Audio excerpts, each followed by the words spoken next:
Hello, আসসালামু আলাইকুম সবাইকে। পুরুষ মানুষ হয়ে জন্মানোর প্রধান শর্তই হচ্ছে দায়িত্ব, দায়িত্ব এবং দায়িত্ব। হোক আপনি সেটা জবে যাওয়া, বাসা বা বাসা মেনটেন করা, যেটাই করেন না কেন। এই যে বর্তমানে এখন আমি কিচেনের সমস্ত কিছু কাজ করতেছি। So putting in dish washer everything. So এই দায়িত্ব আপনি কিভাবে রেহাই পেতে চান? আপনি কি কখনো চিন্তা করেছেন আপনি জব করতেছেন, সংসার সামলাচ্ছেন, ফ্যামিলিকে সময় দিচ্ছেন, এত সময় কই?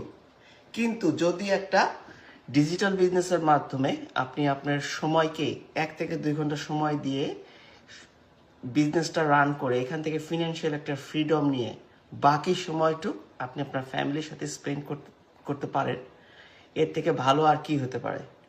সো আমি 1.5 বছরের মাথায় এই বিজনেসটা সাকসেসফুলি স্টাবলিশ করেছি। এখন বেশ রিল্যাক্স মুডেই থাকি বলা চলে। সো ওই প্রেশারটা এখন আর আমাকে নিতে হয় না, না খুব একটা জবের প্রেশার। জব আমি স্টিল করছি, বাট জবের সেই প্রেশারটা আমাকে এখন নিতে হচ্ছে না। অনেক ট্রাভেল করতে হচ্ছে না, টাইম ধরে বিজনেস জবে যেতে হচ্ছে না। সো আমি 1 থেকে 2 ঘন্টা সময় স্পেন্ড করে আমি সুন্দর মতন আমার বিজনেসটা রান করছি। এখান থেকে আমার ইনকাম সাপোর্ট আসতেছে এবং আমি আমার সময়টা আমার ফ্যামিলিকে দিতে পারছি। সো আপনিও যদি চান, আপনিও কিন্তু এরকম সুন্দর একটা সময় আপনার ফ্যামিলির সাথে স্পেন্ড করতে পারেন। সো আপনি কেন ওয়েট করছেন? Take the action.